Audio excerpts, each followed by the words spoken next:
Yes. All right. Who's eating? That's me. No more eating. No eating on the air. Not Buzz. On the air yet. No bangers and mash during the podcast.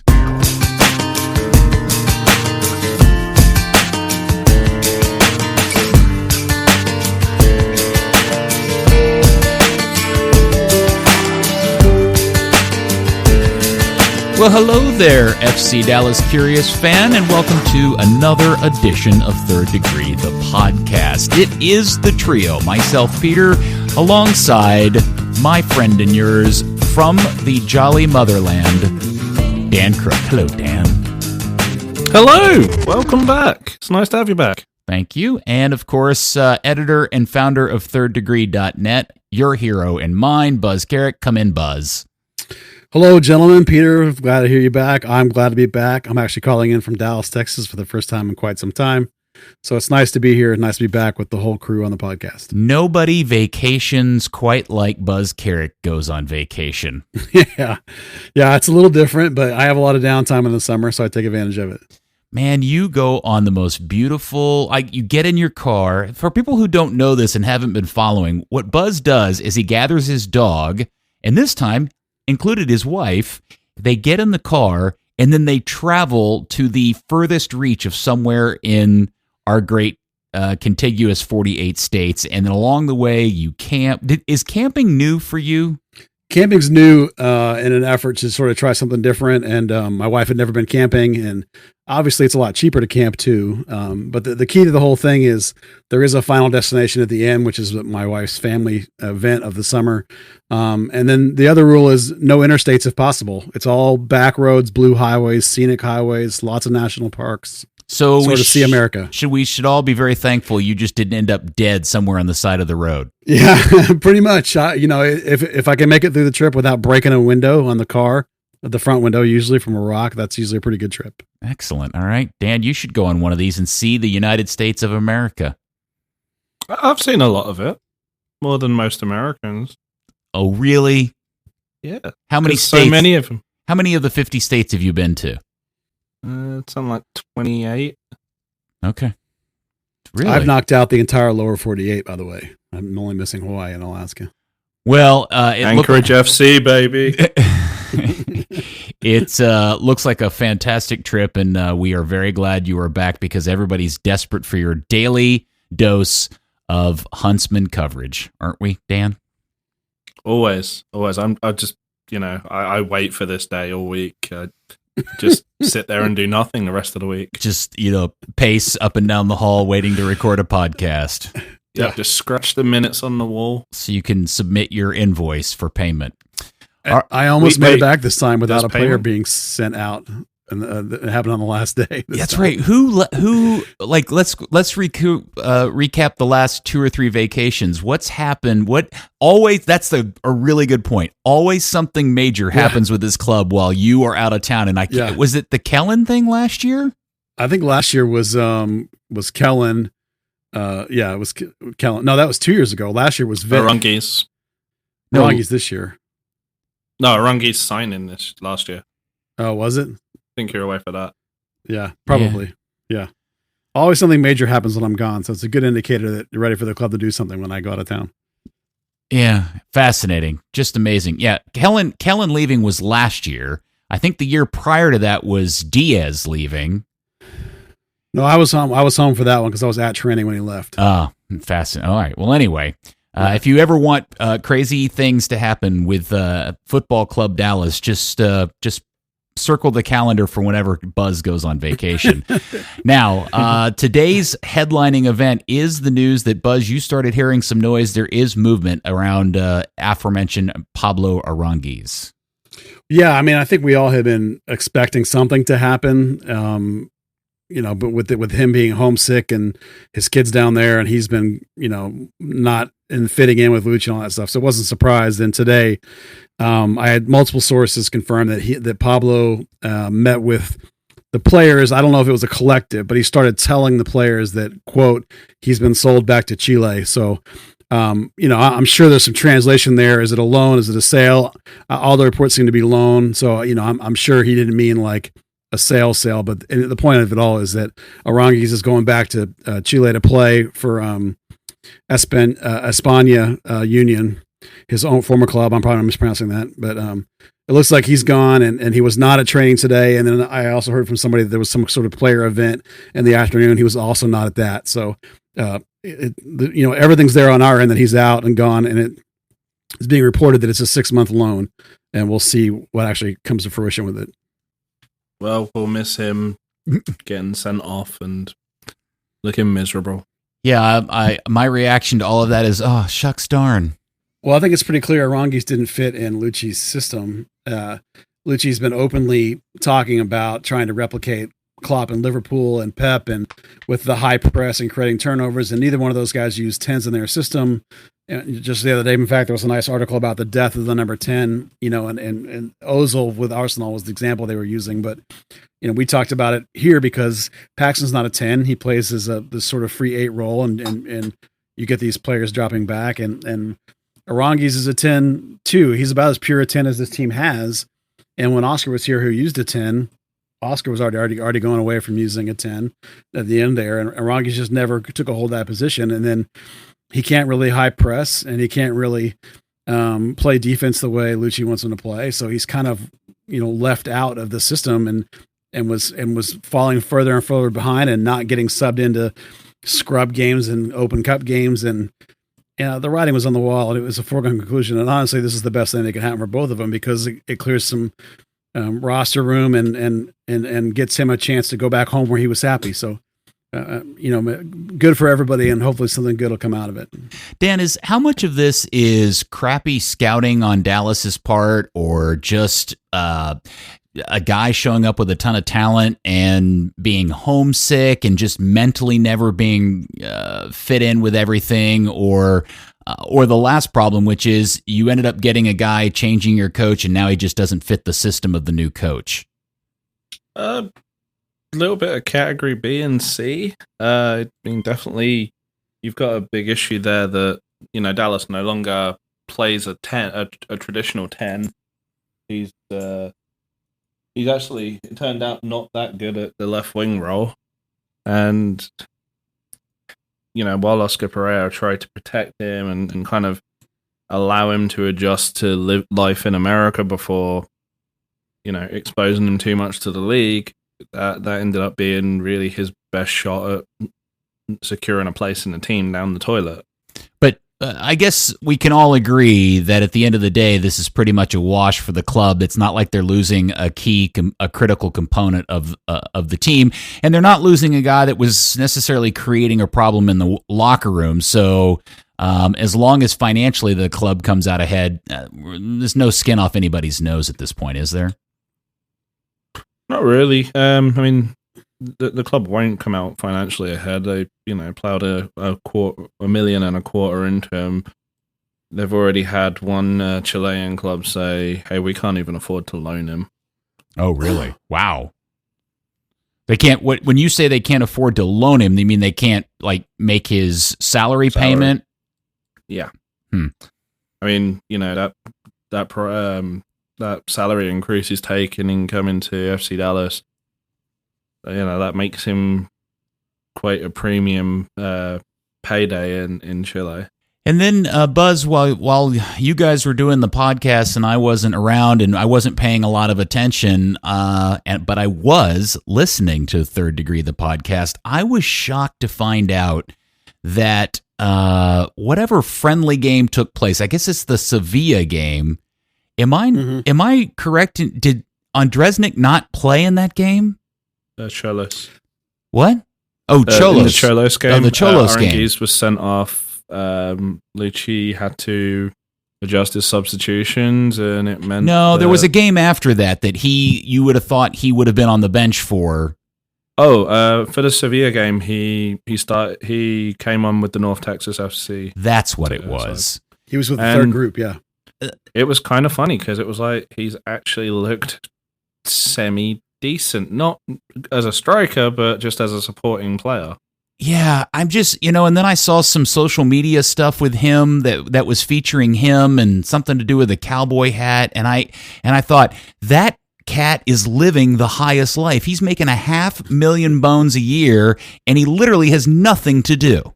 I mean, I wish Yeah, I you know, got that. he at this point, you know, they use him basically for the bottom of the roster filler. I mean, he didn't even play as a 9 against Sevilla. He played as a right wing. Pepe was playing as a 9. So they did kind of cross over. It was. I mean, they did, but that was just what guys do. I mean, that's just front rotation. And it's like most of the time he was on the right. So it's like, you know, it's clear at this point that he's so far the rotation. He's literally behind, a 17-year-old kid, and Coleman is coming back, and he's about to get back in the rotation. So, but are they making any effort to sell him that we're aware of? I mean, I thought I heard somewhere there was a Norwegian team interested in him, but I have to assume Dallas is looking to move this guy, right? I mean, I've heard that there's some interest somewhere, and that I've heard that they, would like to move him, but I haven't heard that from anybody actually officially with the club. I haven't got a chance to sort of pry that out of anybody yet. The problem is that he's got a guaranteed contract. So like, if you sell him now, it's not like he comes off the books now. It's like you're stuck for his money anyway. So, you know, it's more likely that they might wait and try and sell him in the winter. Wait, hold on. Wait a second. So if they sell him to some club over in Europe, his $500,000 still counts against the Dallas salary cap? Yeah, because he's guaranteed contract. Even though they sell him and the contract's over with. Right. Well, they won't be paying him, but he still counts on the cap. That's ridiculous. That's because it's guaranteed. It doesn't come off until, this is what we were talking about earlier in the year when I was writing about some of it. It's like, it doesn't really even make sense. You know, there's no emphasis to clear him now. Like, it's the same with Pablo's contract. If this loan goes through, the only thing they're going to get out of it is the international roster spot and the DP roster spot. They still he's still on the hook for he's a young DP, so they're only on the hook for 200,000, but you don't get to take that off of your cap. It's still there. Well, along with that is the interesting reality that we are maybe 10 days, 2 weeks away from the end of the MLS transfer window. And so far, Dallas has transferred out arguably its best overall and most experienced player in Grayzo, and has brought in this guy named Edwin Jassi, who I've seen very little of, although I am 99% sure you could cut off his right foot and he'd be the exact same dude. He wouldn't hop as quickly as he runs. Well, at least he looks interesting. I mean, at least some things are happening with him that make you think that there's something there. You know, and the limited time we've seen him, you didn't think to yourself, "Oh man, that's worthless." Like I did when I first saw the Garden Snake. At least this guy, I thought, "Oh, okay, there's a move or two there that's worth, moving forward with." So, yeah, I certainly have seen so little of the guy. I have no sense of how good or bad he is. I just noticed it was very obvious very quickly that he was all left-footed. And by the way, that shouldn't necessarily come across as a criticism, because Preki was nothing but left foot and he was awesome. So, I guess time will tell with that. But we do continue to see other MLS clubs going out and doing big-time deals. There's that rumor about the Uruguayan player that LAFC is out looking for, and it does beg the question, if you were to see Dan Hunt and say, Dan, how are you guys, what is the strategy when all these other clubs are doing this? What do you think Dan Hunt's answer would be as to what their model is and how it plans to compete against all these other big spending clubs? Same as it always is. He just talks in circles until you give up. Well, that's where you have to look at what Lucci says, which is where, how many times since he got hired has Lucci talked about this quote unquote developmental club, right? This is the way FC Dallas is going to be going forward. Even when they sign a player, it's not going to be a big name, huge superstar that's going to come in and play and dominate, right? It's going to be more often than not a fringe guy who they can bring in, play a couple of years, turn around and hopefully sell on, or it's going to be a guy that's going to be really young like Aranguiz, or going to be homegrown players. I mean, that's what they're doing. They're looking for budgets, bargains. They're looking for the diamonds in the roughs. You're not going to get Zlatan, it's just not happening. Yeah. So I think I get that. I just wonder, however, I just, as a season ticket holder or somebody buying a ticket or somebody considering going to watch the club, you and I love this concept of these young players coming up and proving themselves and all of that. I just, and again, I feel like I'm beating a dead horse here. I just don't quite understand the long-term play on how you end up making this a real high-demand product if that's the model, and everybody else in the league or most of the other teams in the league are really doing big deals. I mean, you have to sell it, but the answer is you're not. I mean, the answer is you're going to try and get kids and develop them, and then you're going to try and hold on to one or two of them maybe and try and win some games. But the bottom line is they're just not gonna. They're not gonna have these big name superstar players. I mean, I know it doesn't sound fun. I know if you're trying to sell tickets, to come see FC Dallas play, how do you sell that compared to these big time $10, $15 million players? You can't. All you can do is try and latch on. I mean, it's not a coincidence that starting from the beginning of this season, they've made Paxton Pomykal the face of this franchise and all the media stuff. But he should be. Media day. But he absolutely should be. Right. I know. Right. That's the point. Like, I mean, that's the guy. That's who they're investing in. They're not investing in, some crazy $10 million star. They're investing in the local kid. So that's it. I mean, that's all there is. There's not another side of the story. I mean, it sucks maybe if you're a fan and you want to see Zlatan play for FC Dallas or the equivalent of that. You know what I mean? Yeah. It's not happening. You got Paxton is what you got. You better hope they re-sign him. Yeah, Dan, I feel like after a lot of years of watching this club, I just realized it's just turned into the Premier League's version of Bournemouth. There's a lot to admire about their tenacity and grassroots work and doing a lot with very little, but they're never really going to reach the high highs of winning this thing, are they? No. I mean, well, the thing is, Bournemouth, truth be told, they're not a Premier League club. Their fans are on cloud nine because somehow they got there and somehow they survived and somehow they're still there. I mean, FC Dallas, it's a rough position because Dallas sports fans are, whether they like to admit or not, very entitled. That's the Cowboys effect, and they're seeing a bumbling idiot GM who happens to also own the team go out and still spend millions and talk about winning and sign players that want to win, and then the Mavericks, they see, guys like Porzingis and I can't even think what his name is now. Doncic. Yes. Even the Rangers. I mean, well, baseball's a crapshoot anyway.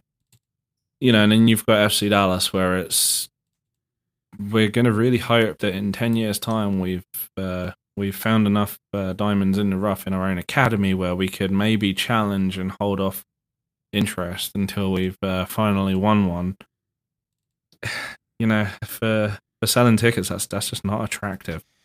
So it's a cool story, but it's just not marketable. Yeah, last night on Channel 8, Dale Hansen's sports segment, Dale started off the sports segment by pointing out that it was clear that the Cowboys had nothing going on because his single story of the evening and the limited amount of time he's afforded anymore was a Jonah Javad package about Thomas Roberts and Brandon Cervania and their habit of doing archery. I mean, there's no such thing as bad publicity, I guess. Yeah, but it's on TV. I mean, okay, but here's the thing, Buzz. My guess is that the front office jumping up and down that those two guys are on Channel 8 doing archery stuff, and in my mind, in this club, that is considered some sort of marker of success, right? So what you're saying is FC Dallas received some coverage that wasn't related to soccer. That's the only coverage they ever get. Well, there was a little bit of soccer in there. There was some background talk about Cervania's run in the World Cup. But, of course, it all led off with Dale Hansen, knocking it because they were doing a goofy soccer story that wasn't even really a soccer story, only because the Cowboys hadn't made it to training camp yet. I don't know. The whole thing smacked of me of just really weird and odd. And I thought it was cool the kids are into archery. That was an odd hobby. I had no idea that either one of them were any good at it. And by all accounts, both of them look really, really good at it. I don't know. It just was very funny to me that in the middle of the season, the one time I see a story on Channel 8 about FC Dallas was about something that really had nothing to do with the game. I mean, you can kind of see it because Thomas Roberts, does look like, one of the Robin Hood movies. He looks like the one character. He looks like PETA from Hunger Games. That's who he looks like. With really blonde hair. Is this where we point out he's from Arkansas? Maybe that's where he got the... Maybe, yeah. Yeah, he goes bow hunting. Yeah, absolutely. So, yeah, I guess we'll... so I guess at the end of the day, all of this is a lot of whining about something that we've known forever, which is they're just not going to sign anybody of note. And my final question related to this is, by all accounts, nothing else is walking in the door. Oh yeah, no, when I first when Dan Hunt first mentioned that there was going to be one or two moves, and I asked Lucci if he had one or two moves lined up, and he was like two. It was the one they've got the one guy in. They thought they were going to get in. Aranguiz wasn't playing, so him going out, they don't even need to try and replace him. So the two is probably Pepe, right? Didn't Dan Hunt then do an FC Dallas halftime or pregame something and say 3?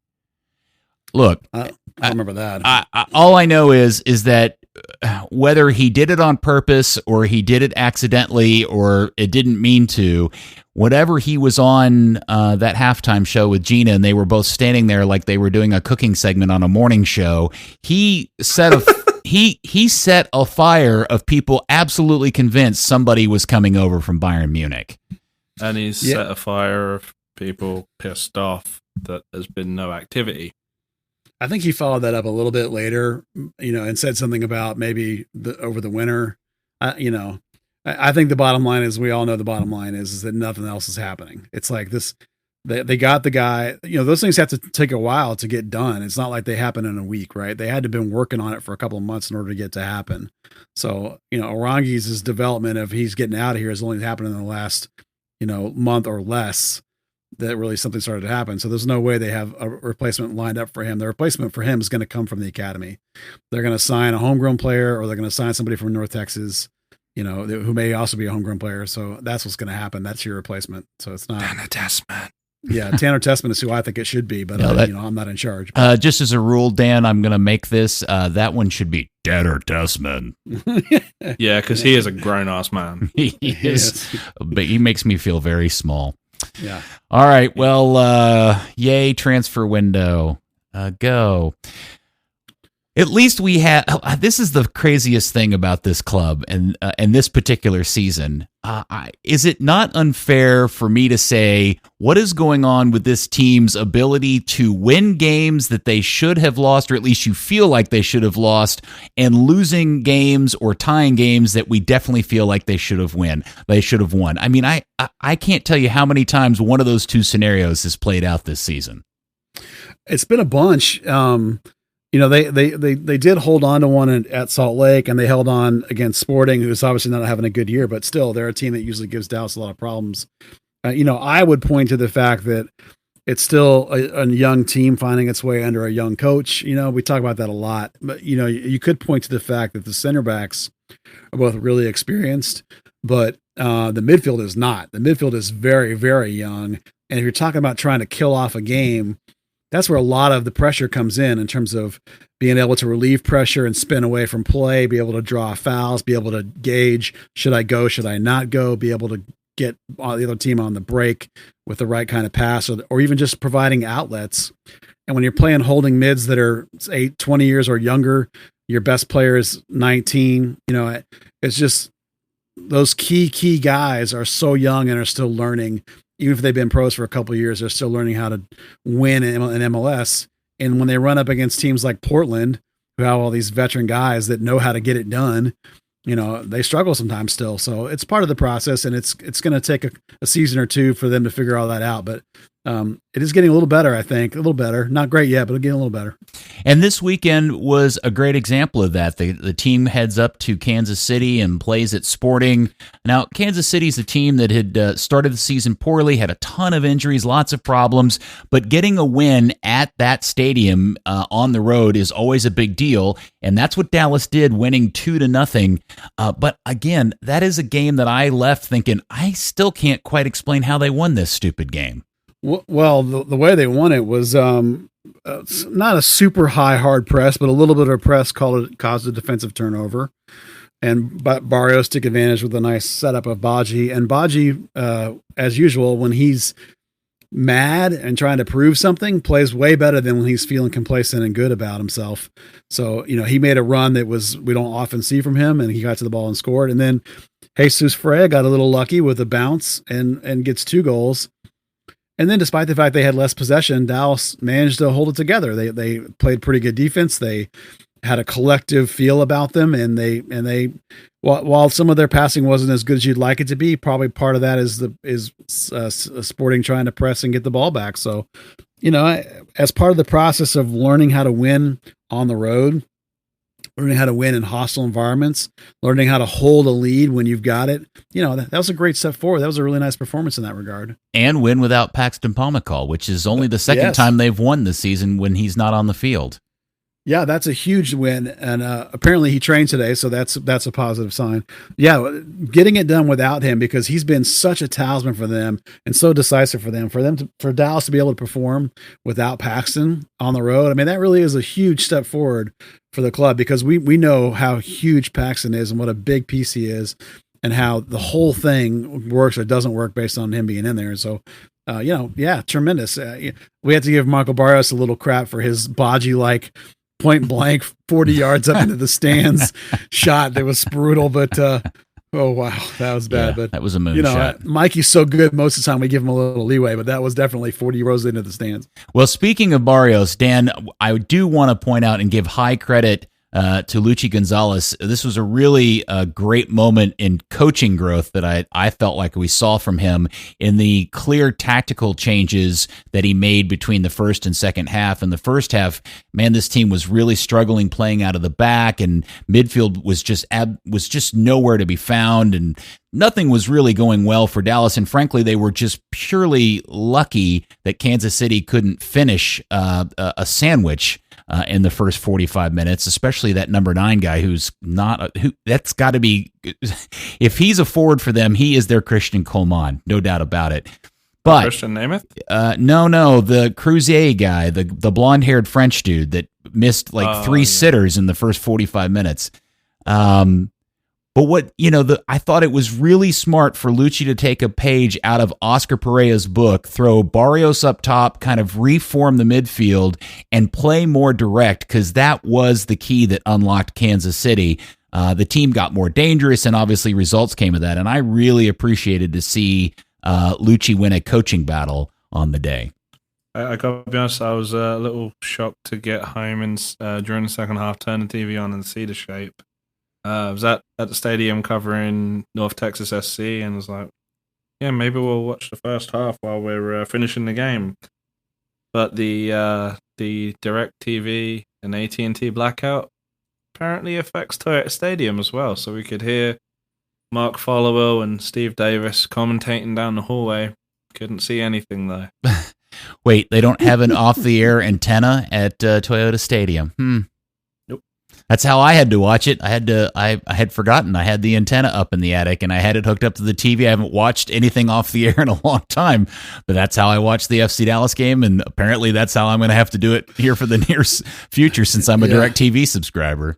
Oh, yeah, that's hysterical that they... Sorry, I think that's really funny. They don't have a feed of the game. They couldn't watch their own soccer game in their own stadium because of the AT&T CBS blackout. That's crazy.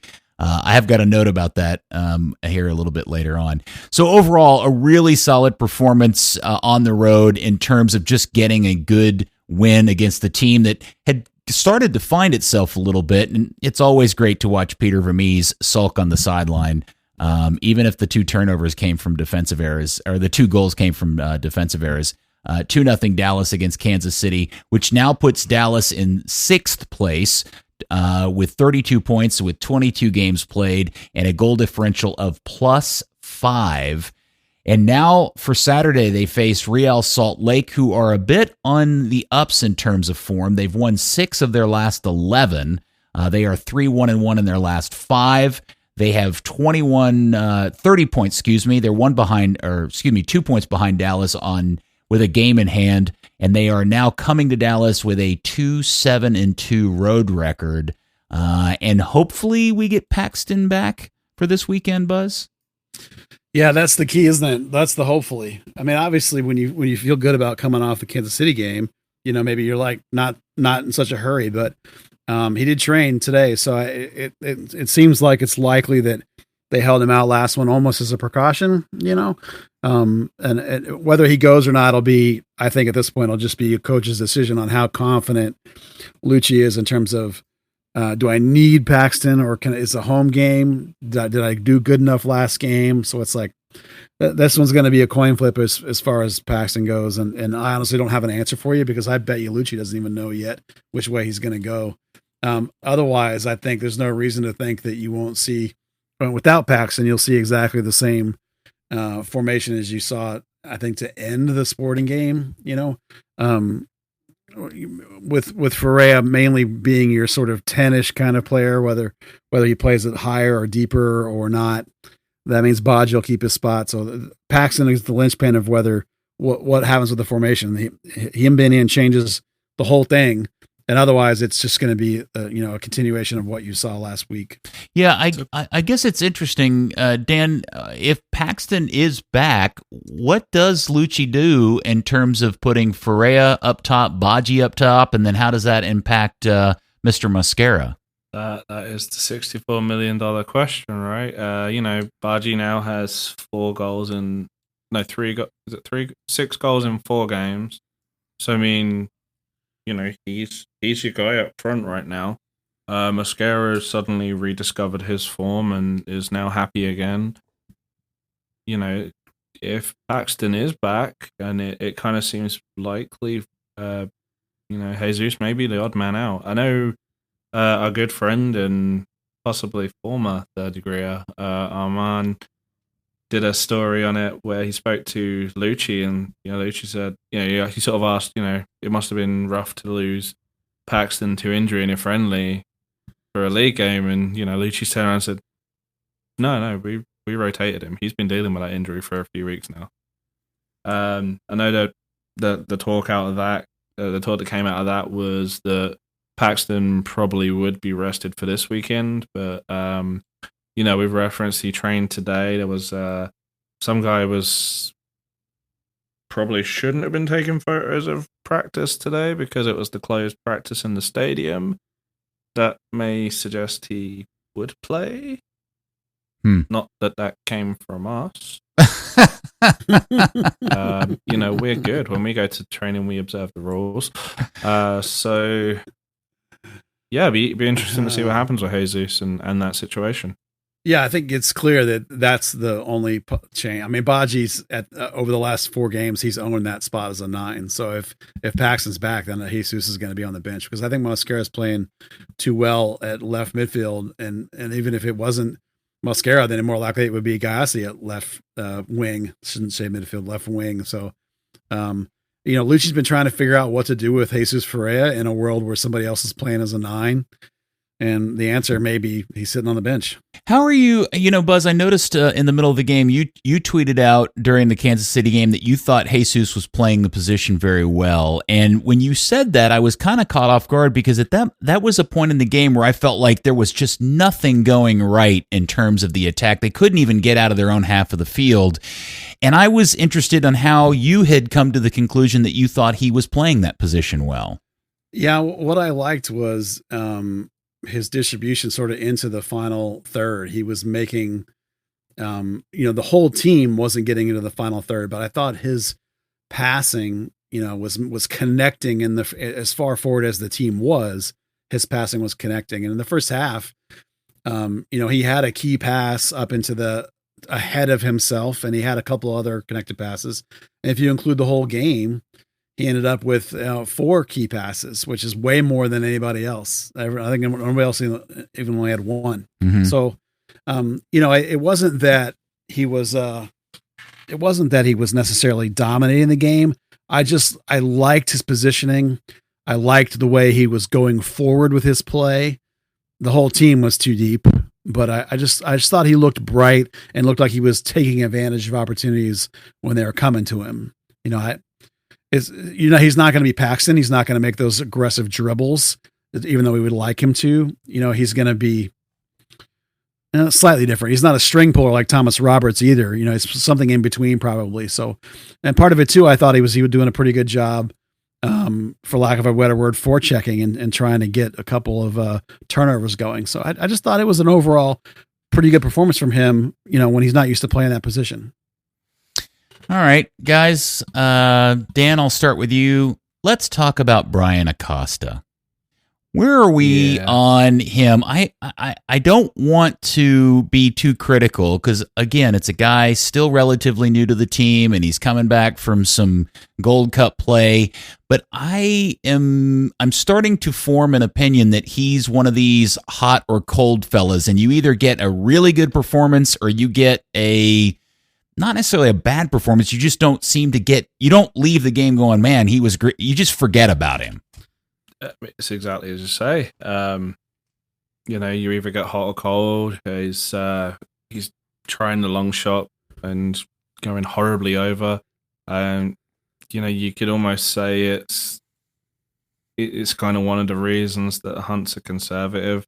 This is your record signing at $4 million something, and he's definitely not bringing that much value right now. In my opinion about Acosta, and I'm going to say this without looking it up, is I bet you that the games you thought he was bad versus the games you thought he was good, or the games were bad when he was playing as a double pivot, as the 6'8" hybrid with Cervania. And the games you thought he was good was when he had a single behind him, whether it would be Grezzo or whether it be Cerrillo, and he was playing as a traditional box-to-box 8, more balanced with Paxton. Single pivot versus double pivot, because Acosta's best game is when he gets forward and he plays those splitting passes. It's when Paxton bursts into the holes and Acosta fills in underneath and gets those laid off shots. Those are his best qualities in his best game. And when Lucci asks him to play that deep 6'8" combo role, he's horrible defensively as a 6. He's often out of position and either compresses too far back with the center backs, or he's not in the middle where he needs to be, one or the other. And it's just, every time I've not liked him, it's been when he's been playing in that deep position. So I think a part of that actually I put on Lucci, and I've been saying it way back when he first started using Acosta in that position. And Lucci did. I thought that's a terrible idea. You got to figure out how to have, well, unfortunately, Brandon Cervania is playing really well. So which one are you going to take out? I don't know. If you want Acosta to be his best, you got to put somebody like Grezzo behind him, or you're not going to get the best out of him. It's kind of strange because Acosta does play there for Honduras. He does play that kind of dual 6'8". He does play the 10, and he does play like a pure 6. And just in this FC Dallas system, he just doesn't. He seems to be kind of hot and cold. Against Sevilla, he, spreading the ball around, spreading play around, anticipating the way that Sevilla played, and maybe that's just from playing in Spain. He was by far and away the most confident player on the field. But then we'll get to another game, and he's tentative in his runs, which is weird because that was something we saw him so freely do at the start of the season. Was his off the ball work was just phenomenal. He seems to kind of almost be dropping away at that sometimes. Maybe like say it is some kind of inexperience within the specifics of Lucci ball. And then this week we also got a nice little feature from Bobby Warshaw on the league website, as Bobby did a little bit of a video review of Reggie Cannon making a nice run and play and pass that ended. I think that's the sequence that leads to the aforementioned Barrios moonshot.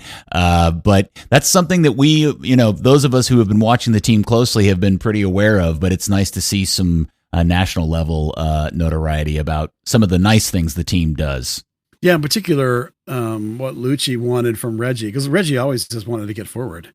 So, with Reggie in particular, what he talked about at the beginning of the season was that he didn't want Reggie to just get to the end line and cross. He wants him to make that diagonal penetrating run, which is obviously his wrong foot, but he still wants him to do it, and sort of get underneath the strikers and fill into the hole, because he wants his outside backs to be part of that sequence too, filling in underneath the strikers and underneath the wings. So, and having Reggie play in combinations, not just sprint, and be a one-dimensional player. So it's nice to see a guy like Reggie sort of embracing some of those characteristics and playing in a way that's different to what he's traditionally played. So, and maybe too, some of that is rubbing off from the national team, because that it's not quite that hybrid stuff that Berhalter's doing, but I'm sure the elevated play of the Gold Cup and the players around him is probably make Reggie feel really confident about himself and come back and do some good things. All right, so that game is at 7 p.m. Oh, the dreaded 7 p.m. kickoff. Why can't we kick games off at 8 p.m.? So that game is on Saturday. Real Salt Lake comes to town. The game is on Texas 21. Which, if you're on AT&T or DirecTV, obviously there's a blackout going on. Everybody knows, and then there's a whole bunch. You can't get it via ESPN Plus because of those blackout restrictions. But I will comment. Our friend Walter, I thought, had a really, really great idea today. And he put it on Twitter, which said, if I was a Bold Soccer marketing team, I'd be like, quote, send us a picture of your TV with your TXA 21 channel blacked out for $5 tickets to Saturday's game. And if you want to sit in the Hall of Fame seats, those are $21. And I thought that is a sharp idea. Definitely. That's a really good idea. I wish they would do that idea. I mean, you might get some people buying some tickets and showing up at the game. If nothing else, you get publicity for it. Yeah. I bet you. That's pretty creative. Well, credit to Walter for that idea. And unfortunately, well, maybe somebody will take him up on that suggestion, and that's what they'll do. So anything else? No, they won't. We're trying to be positive, Dan. Come on. All right. So any other notes about the Real Salt Lake game before we get to the final notes and shut this thing down? I got nothing else other than what we talked about. I mean, obviously it's the Paxton thing. That's the question. Yeah. Look, the Western Conference is super tight from top to bottom. It's going to take, I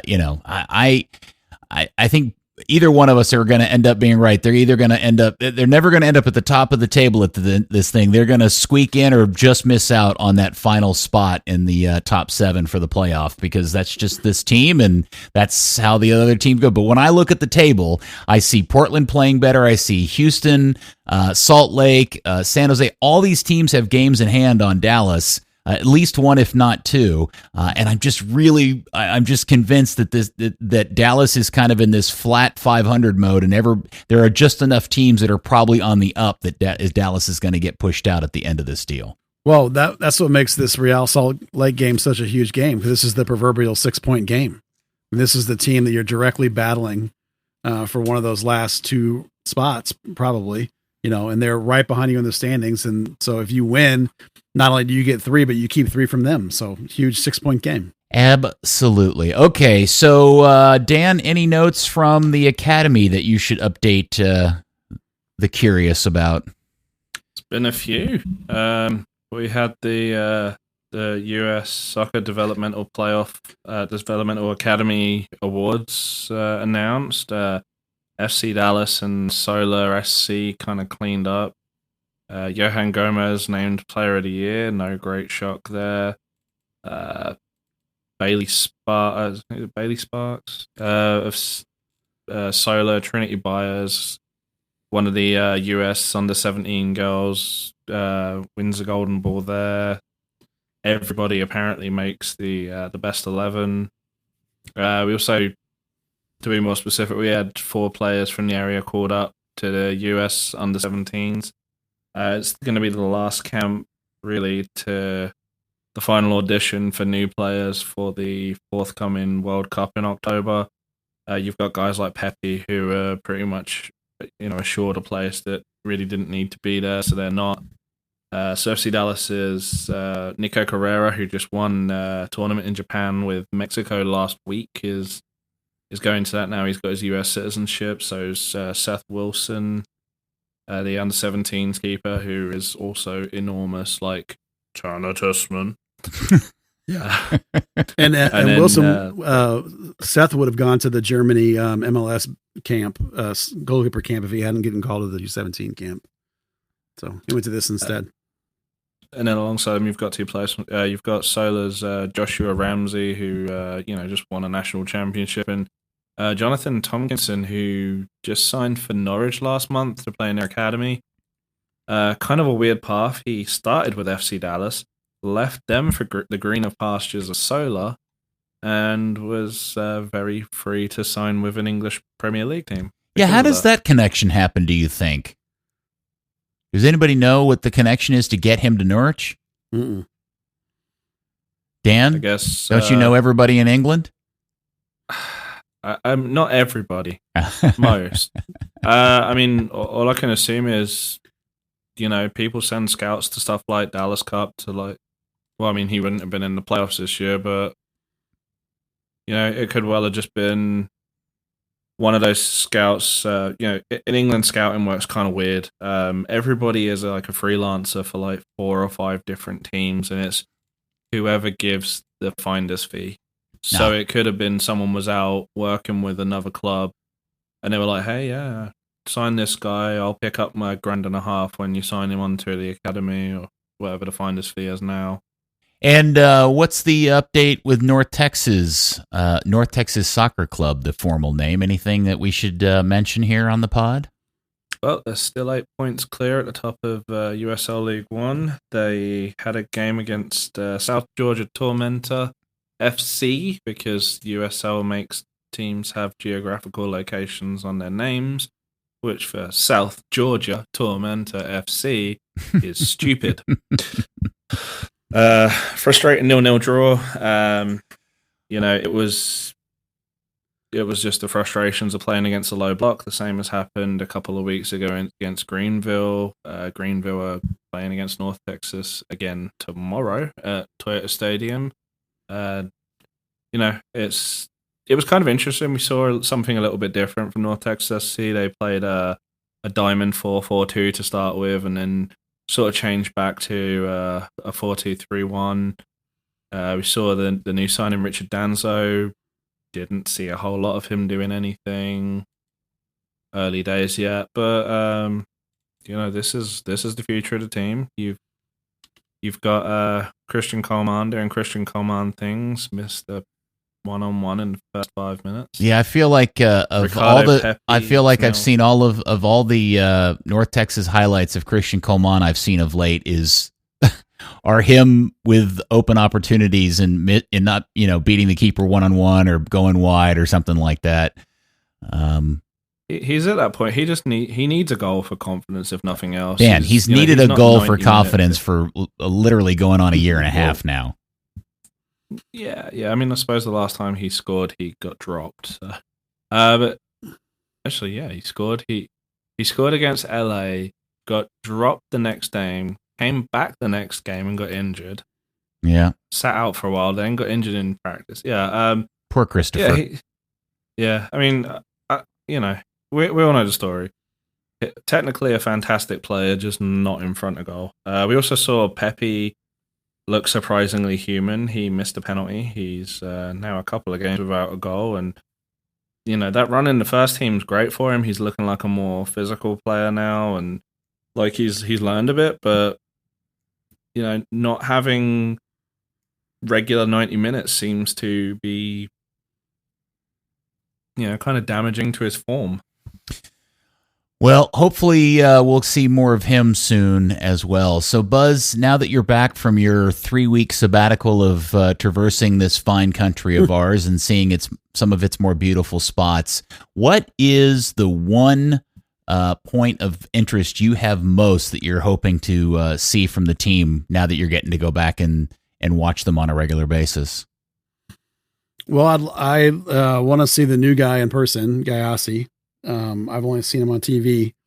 So you can't really, I don't think you can really judge a guy from, 10 minutes in the game. I need to go watch him train. So I'm going to be really interested in that.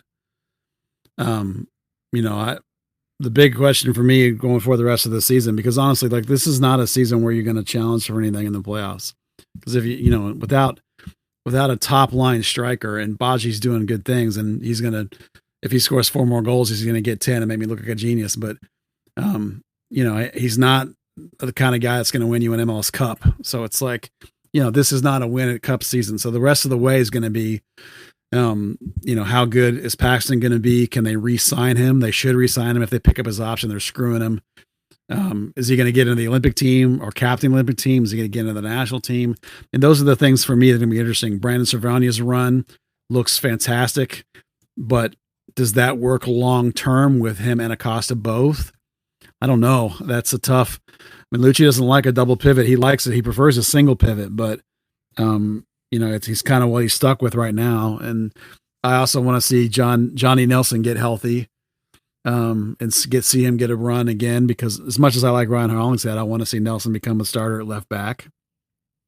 And I want to see what's going to happen with Reggie Cannon going or not going, and if they're ready, if he does go, is Brian Reynolds ready to start, or are we going to end up with Brisson as a static right back for the rest of the season? So, all right, that's a lot more than one. Sorry. Yeah, no, that's fine. Actually, you brought up Paxton again, which leads me to one thing I did want to talk about real quickly, which was earlier this week, there was a profile on MLS Soccer about the new guy from Gremio. I can't remember his name to save my life. Andre, thank you. And the headline is that FC Dallas hopes that Paxton Pomykal stays with the team another 2 to 3 years. And then, you read the article and he says, yeah, we've had some interest and this is going on, but, our goal is to see him stay for this amount of time.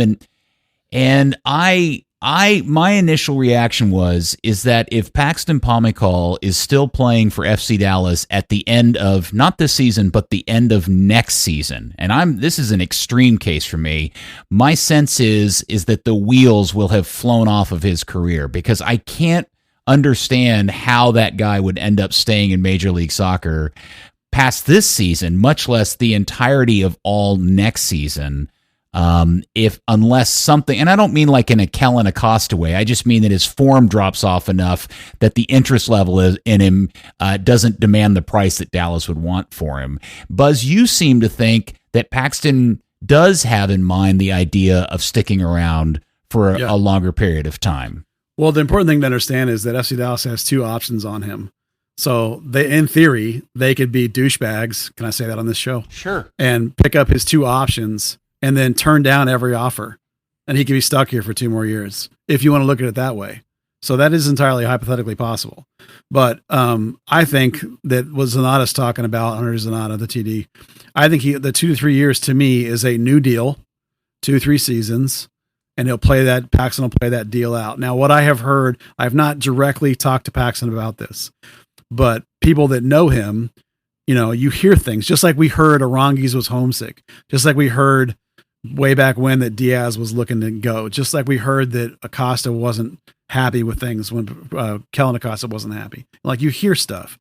So what I hear is that Paxton kind of wants to stick around for a couple more years. He wants to sort of be the leader of this team and wants to kind of grow with this team for a couple of seasons until he's in his lower 20s, 21, 22, 23-ish. That's kind of what I hear. So I think that there's a good chance that he is going to stick around. I think there's a good chance that Dallas will give him a new contract, that it's a 2 or 3 year contract, because part of the deal with contracts is you have to pay him. You don't have to. You need to pay him relative to his value to your team, or he and his agent are going to start doing funny stuff, like he's going to go to Turkey and not come back. But I think there's a pretty good chance that Paxton, since he is the unicorn, he is the linchpin of your team, he is the homegrown face of the team, that they want to keep him here, and I think he wants to be here. So I'm optimistic that he'll actually play maybe 2 more seasons, maybe 3 more seasons here with FC Dallas, and I think it's going to be great. Yeah, I just my feeling is that if he is here after too much more time, one of two things has happened. He's had a dip in form and interest has waned, or he is the modern day Landon Donovan. And I don't mean that as a criticism, because to compare anybody to Landon should be seen as a compliment. But Landon was a guy that didn't want to be overseas. He wanted to be in the United States. Yep. And maybe Paxton's that kind of guy. But, man, that will come at a great disappointment to a lot of people if, in fact, that's how it turns out. Well, a couple of years I don't think is that bad because, what we talked about all the time with young Americans is that if you go, you need to go and you need to play. And you can even look at Aranguiz and flip Aranguiz, if you will. Aranguiz came here from a former coach who then left, and he was left with a coach that didn't sign him, with a system he didn't fit in, and he didn't play, and he stagnated. So, you can flip that as an American. If you just go because you want to go, you can go back to Breck Shea if you want. He went to a system where he didn't fit, and then the coach changed, and then he didn't play. So it's the same thing's true with Paxton, right? He just came out of the U20s, and he wants to be in the Olympic team, and he wants to break into the national team, hypothetically, I assume.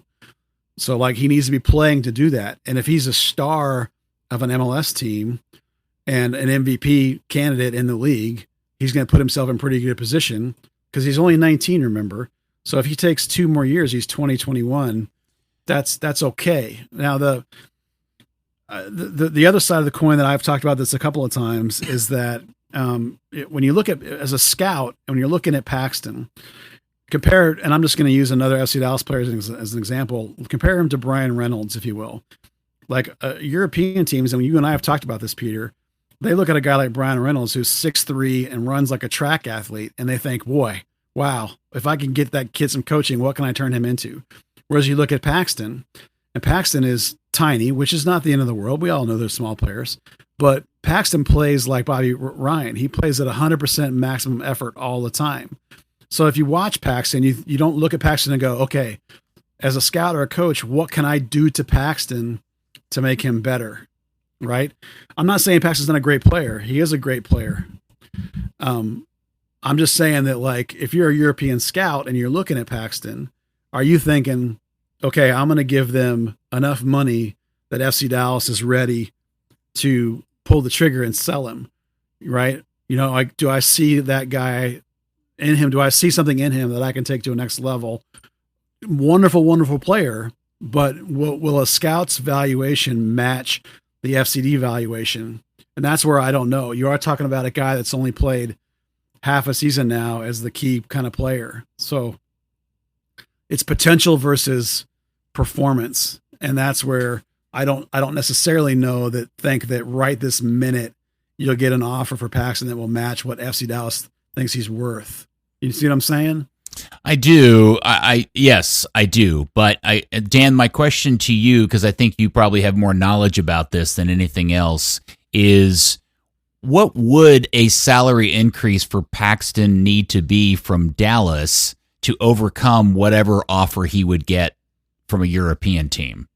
Yeah, I honestly think the only person who could answer that would be Paxton himself.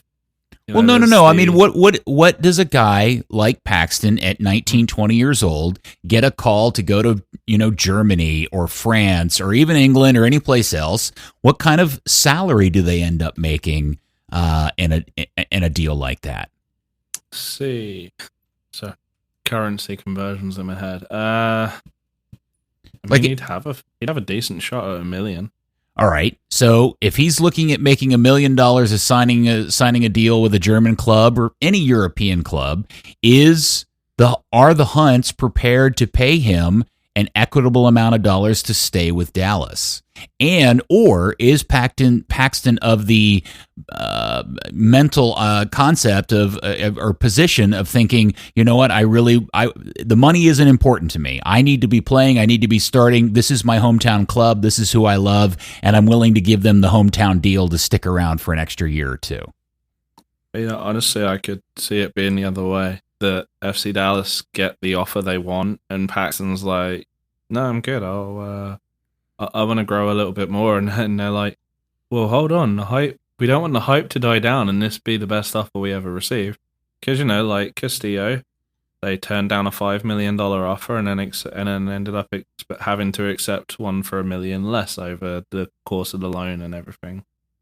A little bit different in terms of how it got done, but they kind of don't want to get burned by that fire again. Yeah, this continues to be one of the most interesting aspects of this model that the Hunts are trying to execute on, that we really won't know how it plays out until we get another year or so into this and more of these kids kind of, if Ricardo Pepi ends up being a 16, 17-year-old consistent goal scorer, like watching that play out as the rest of the soccer global world wants to glom onto him and start writing checks. I just think that's going to be a really interesting story and how the Hunts choose to move forward with all this. I'm not quite sure they've completely thought all of this all the way through. I want to throw one more name for you actually into this conversation about Paxton Pomykal, and that's Emerson Hyndman. No, Emerson Hyndman, right? Who's now 23 and couldn't get a game in the EPL and had to come back. And he's the guy that was in all the youth national teams, playing, not quite the pivotal role of Paxton, but he actually got into the national team and was actually in the U23 team too. So now he's 23 and now he's coming back to MLS. So it's, it's not always a case of just money, it's, you got to be playing, right? So, yeah, I mean, that's a story of maybe a cautionary tale. Everyone always assumes that, like, for one thing, we don't know what Paxton's off-field situation may be. I mean, who knows what he's got going on in his personal life? The kid's, 19 years old and just graduated high school. So, he may have his own plan in his head about when is it time to go and when is it not time to go. His family and his advisors hopefully were talking to him. All that matters is when he's comfortable and is he going to play and is Dallas going to compensate him? Because, they could just pick up his number right now at whatever it is, like it's 180. I don't have it open on my window, but, for 2 more years, that would be horrible. But I mean, they should pay him what he's worth. And, you got to pay him. You got to look at the guys that are right around his performance level with his team. And that's Aranguiz and Mosquera. And now Aranguiz is gone. So you got to pay Paxton. In my opinion, you got to pay him somewhere around $500,000-$600,000 range if you're going to compensate him for what his performance is. Man, the idea that even $500,000 for Paxton seems like highway robbery to me. If I was Paxton's agent, I'd be running for the super hard deal if you wanted this kid to stick around long term. Unless, again, Paxton has it in his head that he's more concerned about his, playing time aspect of his career than the finances of his career. I mean, is he worth what Diaz was worth?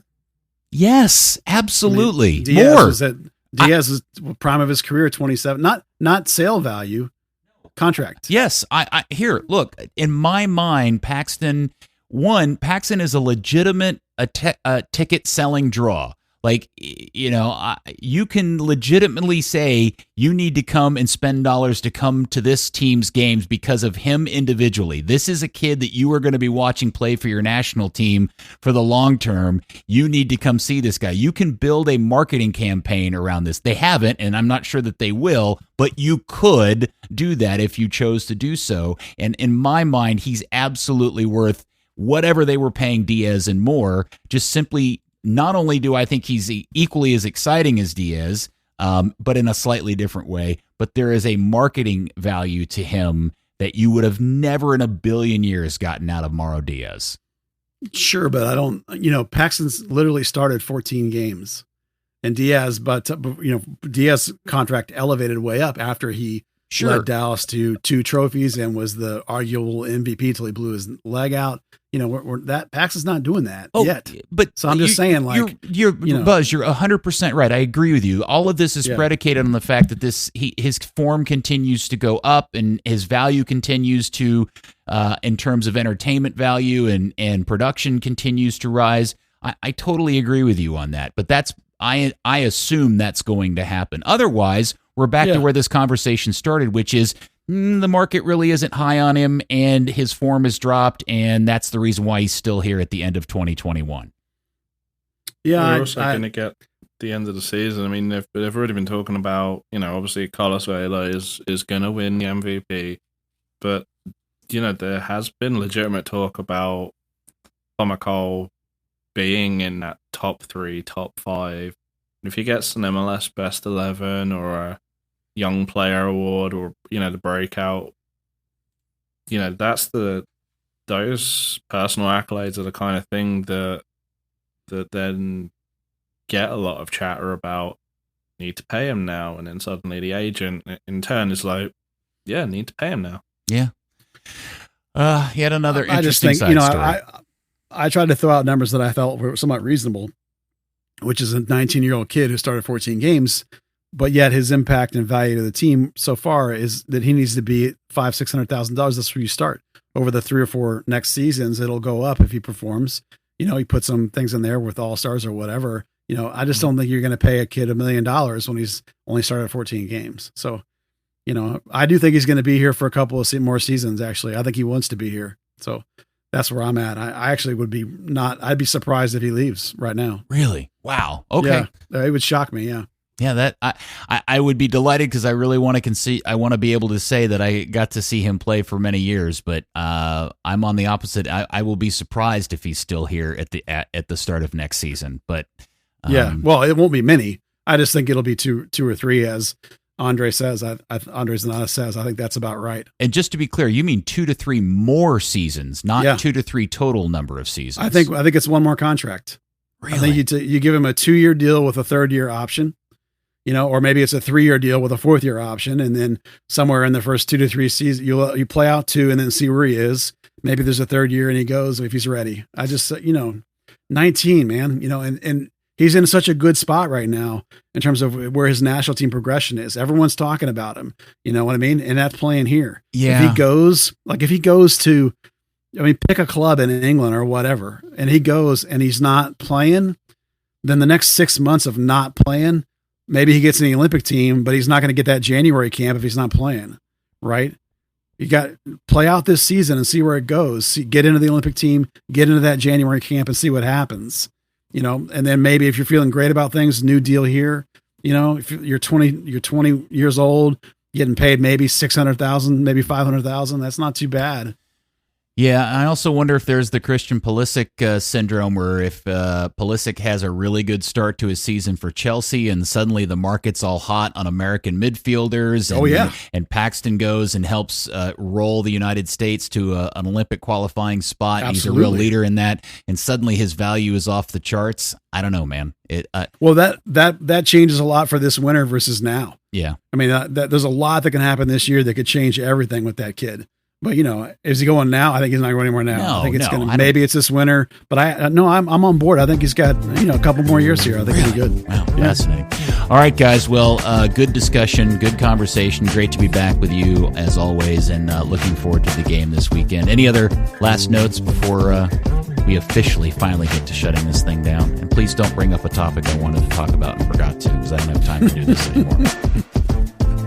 Okay. No. I can't think of anything else. I think we got it all. Awesome. Great talking to you guys. And thank you, FC Dallas Curious fan. We will speak to you next time on the next edition of Third Degree, the podcast.